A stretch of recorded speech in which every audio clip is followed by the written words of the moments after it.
Day 7. What no one thought possible just happened. A former president was named. A mother faced her daughter's tormentor. And an empire began to crack. Sean Combs's name had already weighed heavily in the courtroom. But today, it echoed in a very different way. Because it wasn't just a star or a mogul on trial. It was a man, stripped of his image, facing the very thing he'd spent years trying to control, the truth. It all began with the return of a witness Diddy's legal team had tried desperately to block. David James, a former personal assistant, a man who once dreamed of a quiet marketing career and ended up handling medicine bags, delivering oils, Viagra, ecstasy, and a suitcase full of secrets. When he spoke, the air seemed to shift. There was no flair, no theatrics, just facts, clear, detailed, and razor-sharp. He described a moment in Miami when he delivered an iPod to Diddy's hotel suite.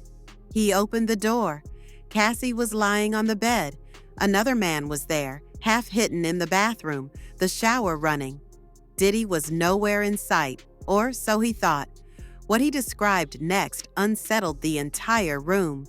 The man, he said, was around 5'8", long-haired, and, he didn't whisper this, well-endowed. James didn't ask questions. "That wasn't my job," he said plainly.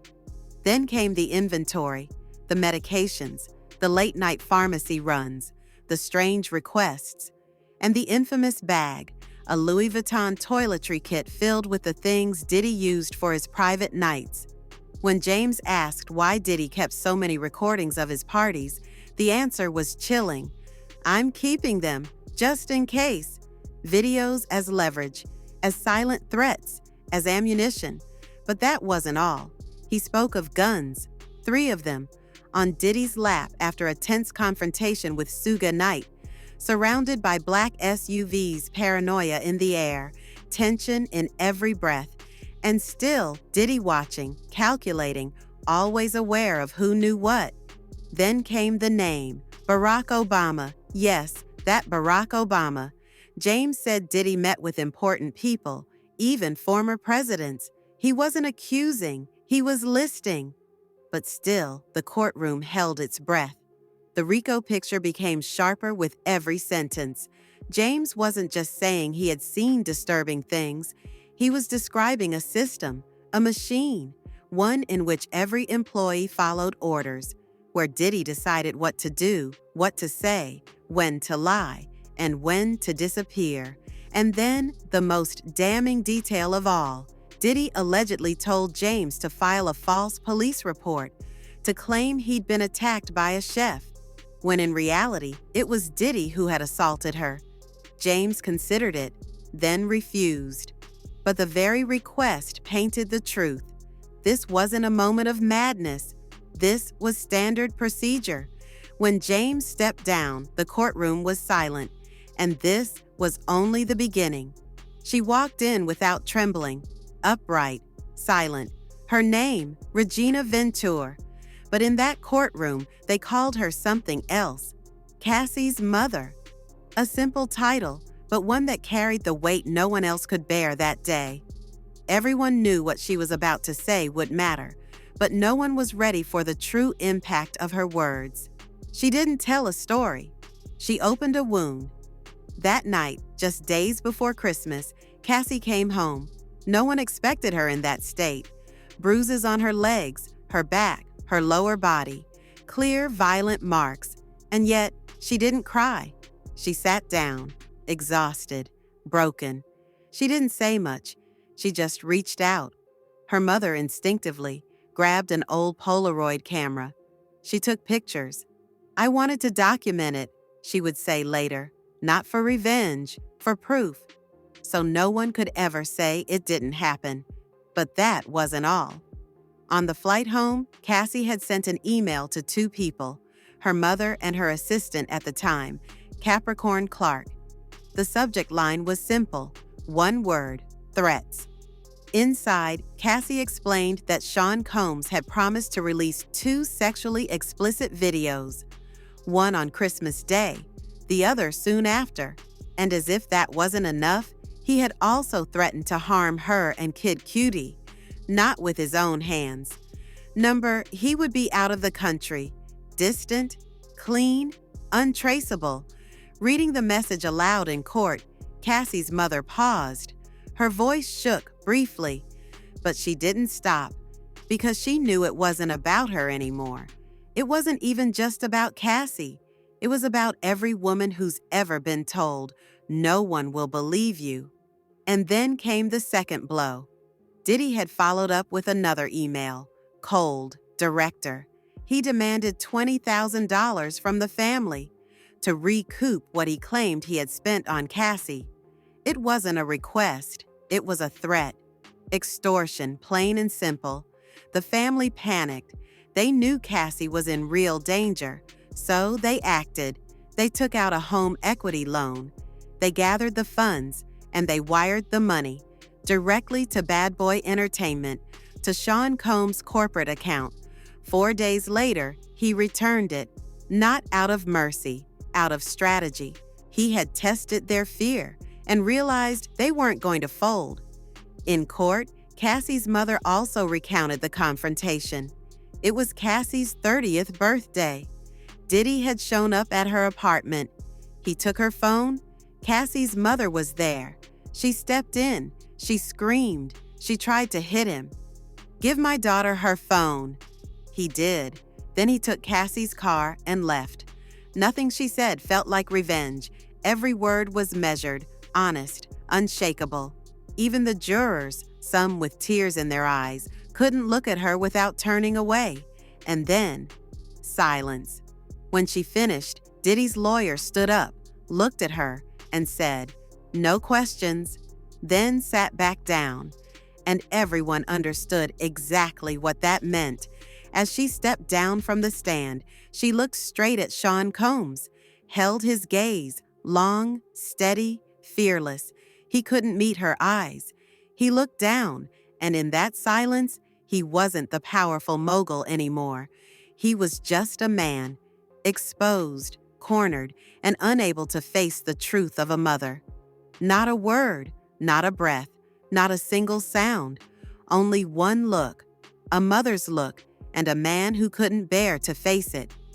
When Regina Venture stepped down from the stand, every step felt heavier than the last. Not from hesitation, but from certainty. Her eyes never left Sean Combs. And as she walked slowly across the courtroom, time itself seemed to slow down. Everyone was watching, but only one thing mattered. Would he look back? He didn't. He sat still, his gaze fixed on the floor, like a child caught in a lie, like a man whose last mask had just been ripped off. Even the jurors were visibly shaken. One woman in the second row stiffened. Others avoided eye contact, hands clenched tightly in their laps, as if holding back something deeper than tears. And in that suspended silence, the judge's voice was barely audible. He simply announced a recess. But everyone knew something had shifted. This wasn't just a trial anymore. It was a reckoning. A courtroom where emotion carried more weight than arguments, where a mother's stare cut deeper than any cross-examination, where silence became the loudest voice in the room. And Diddy? Diddy said nothing. He sat there, shoulders heavy, eyes empty. He had no words, no defense, just the silence wrapped around him. The kind of silence you can't buy, the kind you can't intimidate, the kind that signals collapse. That day, the word RICO wasn't shouted. It wasn't hammered in. It was whispered, suggested. But it was everywhere, in every sentence, every movement, every testimony. David James, the former personal assistant, had already drawn the outline. A man who gave orders, who decided what people said, when they lied, and who they protected, who stored compromising footage, not for memories, but for leverage. Then came the money. According to multiple witnesses, Diddy used funds meant to develop Cassie's career to bankroll his private escapades. The freak-offs, as some call them. Dinners, hotels, escorts, nothing on record, just quiet, filtered expenses, buried inside Bad Boy Entertainment's books. Meanwhile, Cassie, an artist under contract, watched her career fade into the background. The prosecutors didn't need fireworks. They laid bricks, quietly, like building a house, slowly, deliberately. But what they were building was something far bigger, a fortress of facts, witnesses, emails, transfers, patterns. It all pointed to structure, to a machine, to an enterprise. Even the escorts, the dancers, the former insiders, everyone echoed the same story. Diddy never acted alone. He delegated, he monitored, he paid in cash, he edited the footage, he punished silence, he rewarded loyalty. Then came a testimony no one expected. An exotic dancer known as the Punisher hired for a staged erotic scene with Cassie, while Diddy watched, masked. Electric candles, Astroglide, baby oil, and one command: don't look at him, don't speak to him. This wasn't just a moment of kink. It was choreography, rehearsed, controlled, mechanical. And while all this unraveled, some jurors drifted. One woman in particular, second row, watched it all without a flicker, unmoved. Maybe the weak link, or maybe just proof that this trial wouldn't be easy, that it would take more than bruises and confessions. It would take dismantling the machine, piece by piece. And that's exactly what the prosecution seemed determined to do. No theatrics, no stunts, just the truth, slowly, unstoppably. When the session resumed, something had shifted. It wasn't loud, it wasn't obvious, but it was there, in the tension that hung in the air, in the way people avoided each other's eyes, in the weight of the silence. Diddy was still seated, suit pressed, posture firm.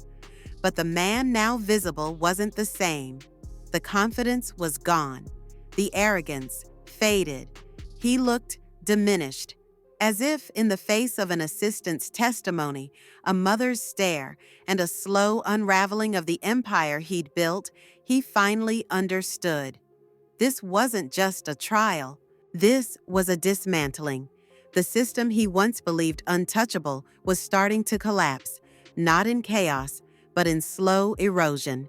One email, one photo, one wire transfer, one witness, then another. Outside, the world watched. Some still questioned, others looked away. But inside that courtroom, those paying attention could already tell. The mask was slipping. The myth was breaking. And what remained was a man, alone, caught in the very web he wove. There are weeks ahead, dozens of witnesses still to come, evidence waiting in sealed folders, but day 7 marked a turning point. Because that day, it wasn't the lawyers who owned the courtroom. It was the ones who lived it, the ones who suffered, the ones who finally spoke. And maybe this time, someone will listen.